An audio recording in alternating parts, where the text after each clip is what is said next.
Assalamualaikum warahmatullahi wabarakatuh. Nama saya Nur Azizah, NIM 1911101104. Di sini saya akan menjawab soal UAS dari mata kuliah Tafsir Tarbawi. Untuk nomor 1, soalnya adalah mengapa dalam kewajiban belajar mengajar didahului dengan harus membaca? Nah, karena membaca adalah aktivitas intelektual dan salah satu pokok utama dalam ilmu pengetahuan. Jadi membaca itu berguna untuk memperoleh berbagai pemikiran dan pemahaman terkait ilmu pengetahuan. Kemudian nomor 2, sebutkan 2 kandungan dari perintah membaca dalam ayat yang pertama diturunkan. 2 kandungan tersebut yaitu membaca guna mencari ilmu pengetahuan dan keridhaan Allah, dan yang kedua, membaca tanda-tanda kebesaran Allah untuk mengambil pembelajaran dari fenomena yang terjadi di alam semesta ini. Nomor 3, Allamal insana ma lam ya'lam. Jelaskan maksud ayat itu apa dalam perspektif nilai-nilai pendidikan. Nah, jadi Allah mengajar manusia apa yang tidak atau belum diketahuinya. Manusia lahir ke dunia dalam keadaan tidak mengetahui apa-apa. Jadi secara perlahan Allah memberikan manusia itu pengetahuan, kemampuan dengan panca indera sehingga mampu mencapai ilmu pengetahuan. Kemudian nomor 4, apakah membaca dan menulis termasuk budaya manusia atau kemauan yang sejak dari lahir? Jelaskan. Jadi membaca dan menulis itu adalah perangkat dasar yang telah Allah berikan untuk kita sebagai untuk berkomunikasi. Jadi membaca dan menulis juga penting untuk menciptakan kebudayaan sehingga membangun satu peradaban yang lebih maju. Jadi membaca dan menulis itu lebih termasuk dalam budaya manusia. Kemudian nomor 5, sebutkan 5 saja implementasi nilai pendidikan yang terdapat dalam surah Al-Alaq ayat 1-5. Jawabannya, yang pertama, pendidikan yang menekankan pada membaca. Yang kedua, pendidikan dengan senantiasa membaca, menelaah, meneliti, dan mengkaji segala hal. Yang ketiga, perintah untuk mengajar, yakni berbagi ilmu yang kita miliki dengan orang lain. Yang keempat, pendidikan untuk memahami diri sendiri. Dan yang terakhir, pendidikan yang didukung dengan sarana dan prasarana, pena. Kemudian untuk soal nomor 6, bagaimana menumpahkan perhatiannya kepada pengembangan pendidikan menurut surah At-Taubah ayat 122. Jadi, yakni dengan membagi sebagian golongan untuk tetap menuntut ilmu agama. Pendalaman ilmu merupakan cara berjuang dengan menggunakan hujjah yang menegakkan sendi-sendi Islami. Nomor 7, pendidikan itu harus demokratis. Jelaskan menurut Anda. Menurut saya, pendidikan memang harus demokratis karena dengan begitu peserta didik akan terbiasa bebas berbicara, mengeluarkan pendapat secara bertanggung jawab, serta setiap anak itu mendapatkan kesempatan yang sama untuk mencapai tingkat pendidikan sekolah yang setinggi-tingginya sesuai dengan kemampuan masing-masing. Kemudian selanjutnya untuk nomor 8, dalam surah Al-Mujadilah ayat 11 ada kata tafsahu fil majalis. Bagaimana kandungan ayat itu? Ayat ini memberikan tuntunan dalam adab bermajelis. Jadi hendaknya setiap orang berlapang-lapang dalam majelis, tidak mengambil tempat duduk kecuali seperlunya, dan mempersilahkan orang lain agar bisa duduk di majelis jika memungkinkan. Kemudian nomor 9, surah Al-Isra ayat 23-25 berbicara tentang mengenai pendidikan terhadap anak. Jelaskan 2 aspek yang ditetapkan Allah mengenai pendidikan anak. Nilai-nilai pendidikan yang terkandung dalam surah Al-Isra ayat 23-25 itu berisi tentang pendidikan tauhid atau mengesahkan Allah dan pendidikan akhlak birrul walidain, yang mana keduanya itu saling terkait. Di sini Allah menempatkan posisi berbuat baik kepada orang tua langsung di bawah posisi pengesahan Allah dan penghambaan kepadanya tanpa disela dengan apapun. Selanjutnya nomor 10, apa saja perilaku yang diajarkan kepada anak terhadap orang tuanya? Perilaku yang seharusnya diajarkan kepada orang tuanya itu seperti bersikap hormat dan sopan, selalu bersyukur, bersifat jujur, membantu orang lain, berani mengakui kesalahan, dan memberikan teladan yang baik kepada anak. Kemudian nomor 11, Waqul rabbirhamhuma kama rabbayani shaghira. Bagaimana kandungan ayat itu dalam perspektif pendidikan? Maksud dari ayat tersebut, dari potongan ayat tersebut adalah Allah memerintahkan kepada kaum muslimin untuk mendoakan kedua ibu bapak mereka agar diberi limpahan kasih sayang Allah sebagaimana imbalan dari kasih sayang keduanya dalam mendidik mereka ketika masih kanak-kanak. Ini juga termasuk dalam pendidikan akhlak atau birrul walidain. Kemudian nomor 12, wa in jahada ka'ala an tusyrika fi ma laisa laka bihi ilmun fala tuti'huma. Bagaimana kandungan ayat ini? Kandungan ini termasuk surah Al-Luqman ayat 15. Kandungannya adalah bahwa wajib untuk mematuhi perintah kedua orang tua, namun hanya jika tidak bertentangan dengan syariat. Apabila bertentangan, maka wajib bagi seorang anak tidak mengikuti perintah tersebut, namun dengan cara yang baik-baik. Nomor 13, bagaimana jika orang tua salah dalam mengambil keputusan? Namun sebenarnya jika seorang anak sudah memiliki pengalaman yang ahli dalam bidang dan permasalahan itu, jelaskan bagaimana sikap yang benar. Jadi, yang pertama dilakukan itu adalah berdiskusi kepada orang tua secara baik-baik, jelaskan bagaimana baiknya. Jika orang tua itu tetap kekeh, tidak mau merubah keputusannya, padahal keputusan itu kurang tepat menurut kita, maka tetaplah menurut saja pada mereka selama tidak melanggar akidah dan norma, maka hal itu pasti hal yang baik jika menurut orang tua itu baik. Kemudian nomor 14, apa saja sifat yang harus dimiliki sebagai seorang pendidik? Sifat yang harus dimiliki sebagai seorang pendidik itu seperti penyabar, lemah lembut, dan menghindari kekerasan, hatinya penuh rasa kasih sayang, fleksibel, tidak emosional atau suka marah, bersikap moderat dan seimbang. Kemudian nomor 15, apakah orang tua harus bertanggung jawab terhadap masa depan anak cucunya? Jelaskan menurut Al-Quran. Jelas, ya harus bertanggung jawab karena orang tua itu diwajibkan memberi pendidikan kepada anak sesuai dengan surah Al-Luqman ayat 13 tentang pendidikan tauhid, kemudian ayat 17 tentang pendidikan syariat dan tentang pendidikan akhlak pada ayat 18 dan 19 surah Al-Luqman. Kemudian nomor 16, bagaimana mengimplementasikan pendidikan anak yang benar menurut Al-Quran? Implementasi pendidikan anak sesuai dengan Quran Surah Al-Luqman ayat 13-19 adalah dengan melakukan pengembangan kurikulum agama Islam berbasis life skill. Itu salah satu contohnya. Kemudian lalu pendidikan anak itu kan di dalam Surah Al-Luqman ada tentang pendidikan akhlak atau birrul walidain, yaitu dengan cara menghormati orang tua, merawat dan menyayangi mereka, selalu mendoakan mereka. Kemudian selain itu ada pendidikan tauhid, yaitu dengan cara tidak mensekutukan Allah atau tidak berbuat syirik. Selain itu, pendidikan akhlak yang lain juga ada di kandungan Al-Luqman, yaitu selalu bersikap rendah hati dan tidak sombong.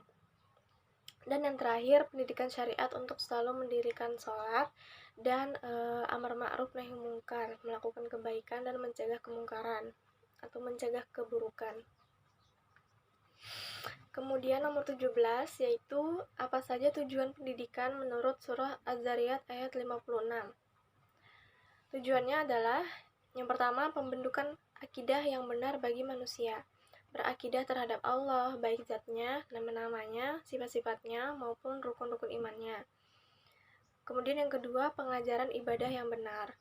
Pengajaran peribadahan harus diambil dari sumber-sumber yang benar dalam Islam dan teks-teks agama yang benar dari Al-Quran dan As-Sunnah. Kemudian nomor 18, bagaimana jika orang tua merasa kecewa dan putus asa dalam mendidik anak? Tentu harus lebih menguatkan iman mereka. Jadi orang tua itu harus menguatkan imannya. Al-Quran dan Al-Hadis sebagai obat bagi orang Islam yang hatinya sedang gundah gulana. Jadi mohonlah kepada Allah dengan salat dan sabar. Seperti dalam firman Allah surah Yusuf ayat 87 yang artinya, dan jangan kamu putus asa dari rahmat Allah. Sesungguhnya tiada berputus asa dari rahmat melainkan orang-orang yang kafir. Kemudian nomor 19, Sebutkan upaya apa saja yang dilakukan pendidik jika seorang anak yang merasa selalu tidak diperhatikan orang tua di rumah atau diasingkan. Jadi, pertama yang dilakukan itu adalah mendekati anak tersebut dengan lembut, berbicara dari hati ke hati. Dan pada saat menghadapi anak tersebut, jadilah teman mereka, bukan guru mereka.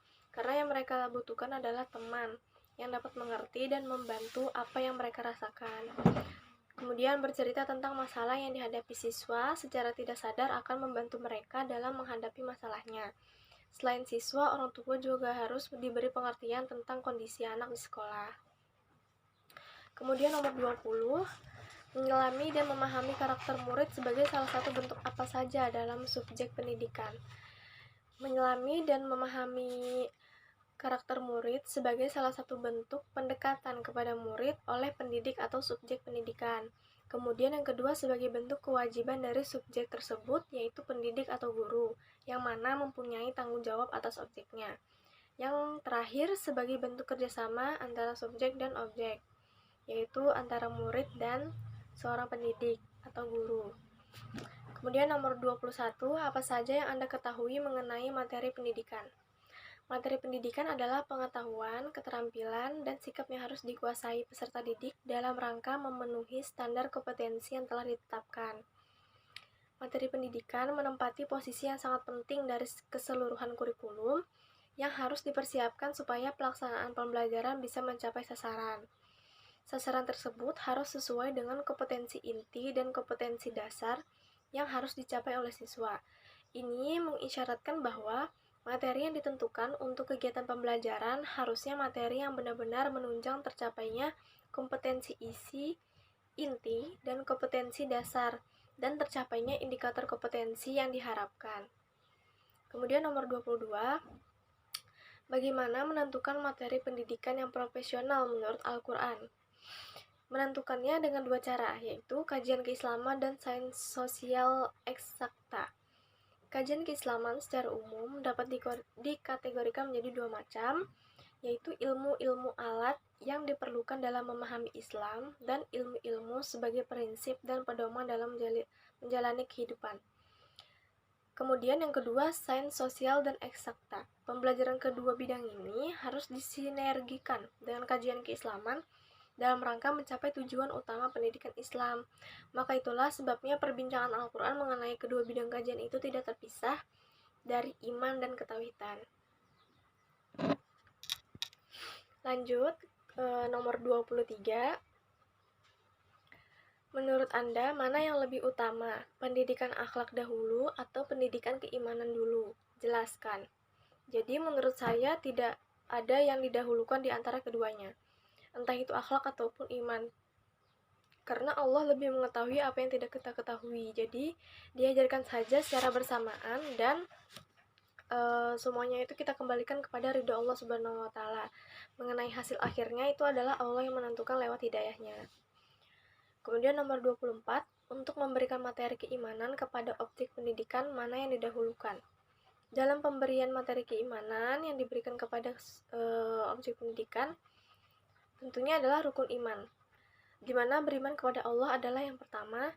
Oleh karena itu, kita harus meyakinkan kepada mereka tentang beriman kepada Allah. Begitu juga seterusnya. Nomor 25, sebutkan ayat apa aja yang ada di dalam Al-Quran yang menerangkan pendidikan jasmani.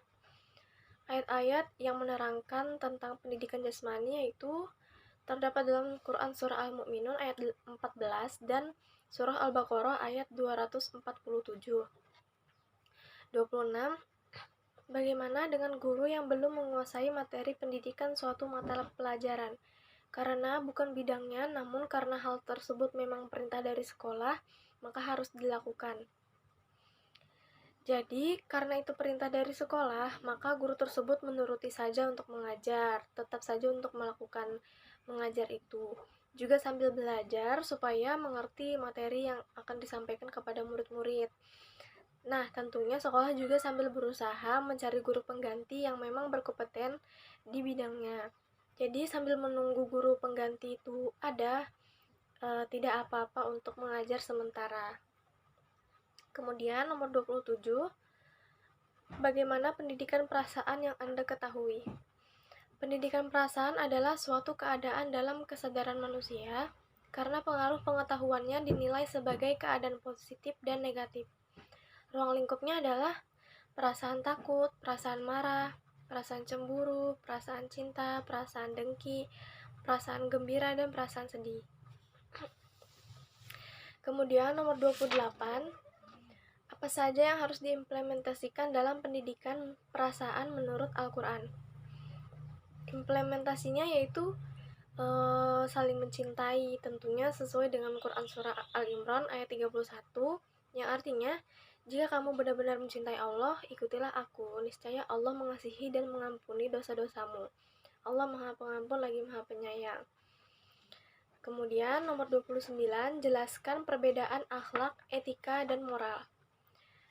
Perbedaan akhlak, etika, moral itu dibagi menjadi dua bagian, yaitu yang pertama berdasarkan tolak ukur dan yang kedua berdasarkan sifat. Berdasarkan tolak ukur yaitu akhlak, tolak ukurnya Al-Quran dan As-Sunnah. Kemudian etika, tolak ukurnya pikiran atau akal, dan moral, tolak ukurnya norma hidup yang ada di masyarakat berupa adat atau aturan tertentu. Kemudian berdasarkan sifat, etika itu bersifat teori, dan kemudian akhlak dan moral itu bersifat praktis. Kemudian nomor 30 yaitu Khuzil afwa wa'mur bil urfi wa'rid anil jahilin. Jelaskan apa maksud ayat itu. Jadi ayat tersebut menunjukkan bahwa Allah telah memerintahkan untuk menolak kejahatan orang-orang bodoh dengan cara berpaling dari mereka. Sedangkan terhadap kejelekan syaitan diperintahkan untuk bertiazah darinya. Kemudian nomor 31, apa yang Anda ketahui mengenai pendidikan sosial? Pendidikan sosial adalah pendidikan yang di dalamnya mengajarkan tentang ilmu sosialisasi.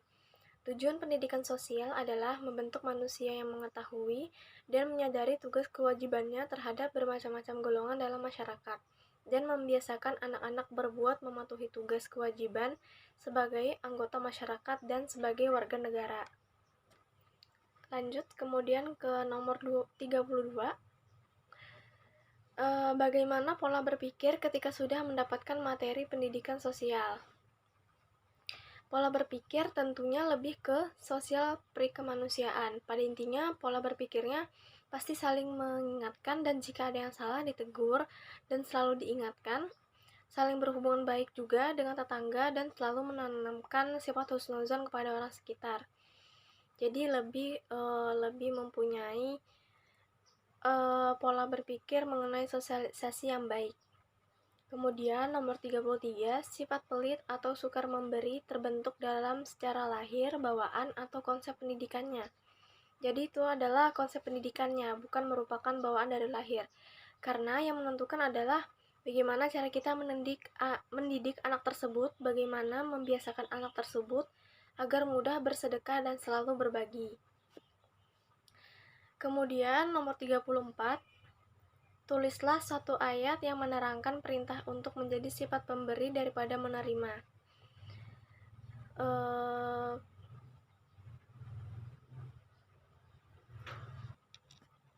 Kemudian nomor 34, tulislah satu ayat yang menerangkan perintah untuk menjadi sifat pemberi daripada menerima, yaitu pada Quran Surah Al-Hadid ayat 7, Aminu billahi wa rasulihi wa anfiqu mimma ja'alakum mustakhlafina fihi fallazina amanu minkum wa anfaqu lahum ajrun kabir. Nomor 35, bagaimana mengimplementasikan pendidikan sosial menurut Al-Quran?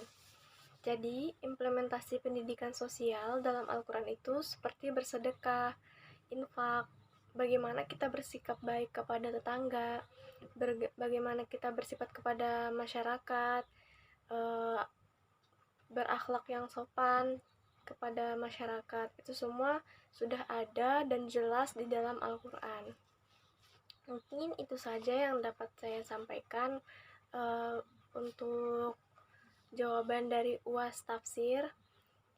Kurang lebihnya mohon maaf. Wassalamualaikum warahmatullahi wabarakatuh.